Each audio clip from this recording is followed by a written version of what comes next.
일본 큐슈 부근을 지나갈 때 가장 우리나라가 영향에 강한 시기가 될 것으로 예상이 되고 있습니다.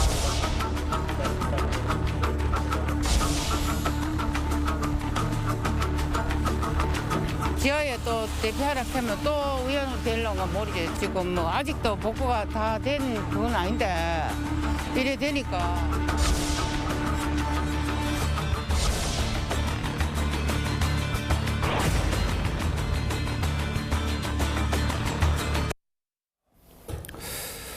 예, 제14호 태풍 남마돌이 근접함에 따라서 강한 바람과 함께 빗줄기가 거세지면서 관련 피해 신고도 이어지고 있습니다. 네, 맹소영 기상 칼럼니스트와 함께 태풍 관련 소식 자세히 짚어보도록 하겠습니다. 안녕하세요. 네, 안녕하세요. 네, 태풍이 이제 일본에 상륙을 해서 일본을 관통해서 지나갈 것이다 이렇게 전해지고 있습니다. 그렇지만 우리나라하고는 최근접해서 지나가기 때문에 영남 해안 또 이제 강원 영동이 많은 피해를 입을 것 같은데 현재 태풍의 위치 위력 어느 정도입니까? 지난 오후 7시쯤이었습니다. 일본 가고시마 부근 육상에 상륙을 했고요. 지금은 가고시마 북쪽 240km 육상 부근을 지나고 있습니다. 예. 여전히 중심의 기압이 965헥토파스칼, 중심에서의 최대 풍속이 초속 37m, 시속으로 환산하면 133km 정도로 굉장히 강한 강도의 태풍의 세력을 유지하고 있고요.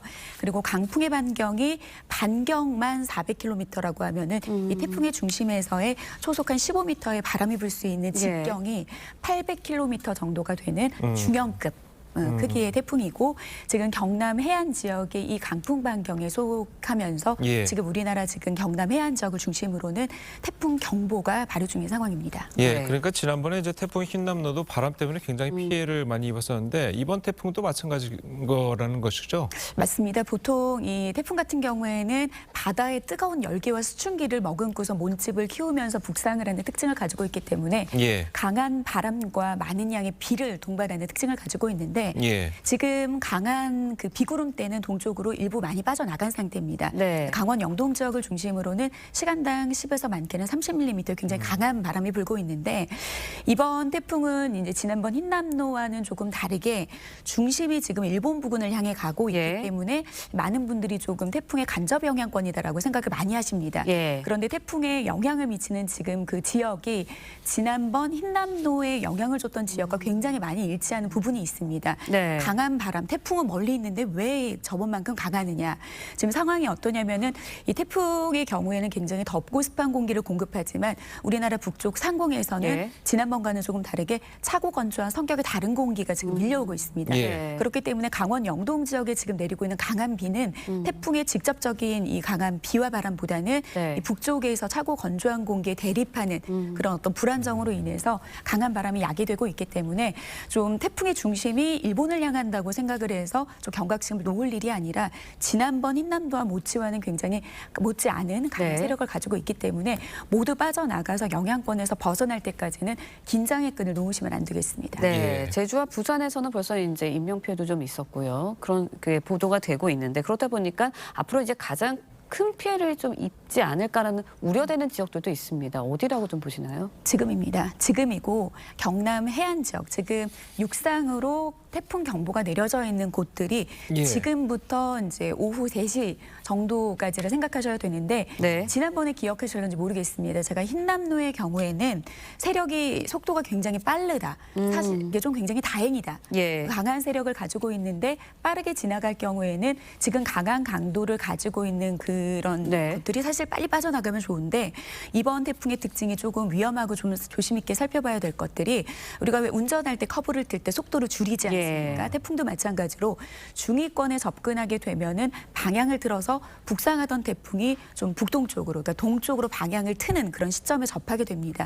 그런데 이번 태풍은 지금 우리나라를 근접하게 지나고 있는 지금 시점, 이제 새벽부터 오전 그리고 오후까지가 동쪽으로 방향을 트는 시점인데 지금 시속 거의 15km 정도의 속도로 굉장히 이제 약한 속도로 지나고 있습니다. 그렇기 때문에 강한 바람이 머무르고 있는 그 시간대가 좀 더 길어질 수 있기 때문에 좀 계속해서 강풍에 대한 대비가 시급해 보입니다.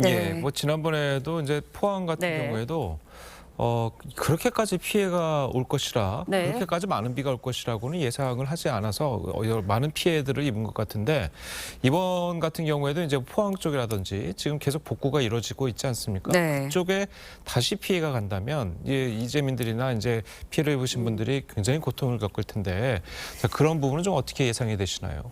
일단 지금은 뭐 바람이 전보다 약하거나 비의 양이 약하다고 하더라도 네. 지금 이미 지반이 너무 약해져 있는 상태, 기초가 약해져 있는 상황이기 때문에 지금은 강도나 양의 규모를 떠나서도 굉장히 위험한 상황이라고 볼 수가 있겠습니다. 예. 그렇기 때문에 좀 그 태풍이 지나고 나면은 좀 조심해야 될 게 눈으로 보여져는 가시적인 부분에서 뭐 금이 가거나 꺼진 부분만이 사실 위험하지가 않거든요. 가시적으로는 드러나지는 않지만 굉장히 침수 직전이고 붕괴 직전인 그런 곳들이 굉장히 많은 상황이라서 예. 좀 우려가 되는 부분입니다. 네. 그렇기 때문에 태풍이 지금 빠져나가고 나면은 보통 비는 금방 멎습니다. 지금 제주도의 네. 경우에는 굉장히 맑은 하늘이 드러나 있을 건데요. 예. 바람은 앞서 말씀드린 것처럼 북쪽에서 차고 건조한 공기하고 대립하는 그런 상황이 지난 흰남도 태풍하고 굉장히 다른 상황이기 때문에 오늘 낮 중으로는 태풍의 중심이 좀 일본 이제 네. 동쪽으로 많이 빠져나가기는 하지만 바람은 이번 주 수요일까지 굉장히 강하게 불 것으로 보입니다. 예.